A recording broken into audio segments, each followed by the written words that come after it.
നമസ്കാരം. എറണാകുളം മഞ്ഞുമേലിൽ ബാങ്കിൽ വെച്ച് യുവതിയെ മുൻ ബാങ്ക് ജീവനക്കാരൻ കുത്തി പരിക്കേൽപ്പിച്ചു. യൂണിയൻ ബാങ്ക് മഞ്ഞുമേൽ ശാഖയിലെ അസിസ്റ്റന്റ് മാനേജർ മാവേലിക്കര വെസ്റ്റ്ഫോർട്ട് ആനന്ദഭവനിൽ എൽ ഇന്ദുകൃഷ്ണനെ ബാങ്കിലെ ഗോൾഡ് അപ്രൈസറായിരുന്ന കൊടുങ്ങല്ലൂർ ടി.കെ.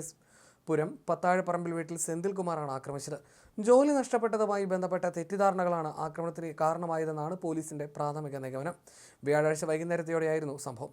യൂണിയൻ ബാങ്കിലെ താൽക്കാലിക ജീവനക്കാരനായിരുന്നു സെന്തിൽ. ഇന്ദുകൃഷ്ണനെ ജോലിയിലേക്ക് എടുത്തതുകൊണ്ടാണ് തനിക്ക് ജോലി നഷ്ടപ്പെട്ടത് എന്ന തെറ്റിദ്ധാരണയാണ് സെന്തിലിന് ഉണ്ടായിരുന്നതെന്നാണ് വിവരം.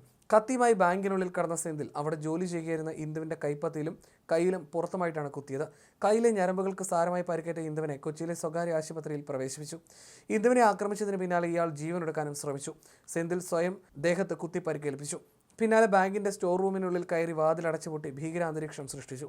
ഏലൂരിൽ നിന്ന് പോലീസ് സംഘം എത്തിയാണ് വാതിൽ ചവിട്ടിപ്പൊളിച്ച് പ്രതിയെ കസ്റ്റഡിയിലെടുത്തത്. ഇയാളെ മഞ്ഞുമേലിലെ സ്വകാര്യ ആശുപത്രിയിൽ പ്രവേശിപ്പിച്ചു. സംഭവത്തിൽ പോലീസ് കേസെടുത്ത് അന്വേഷണം ആരംഭിച്ചിട്ടുണ്ട്.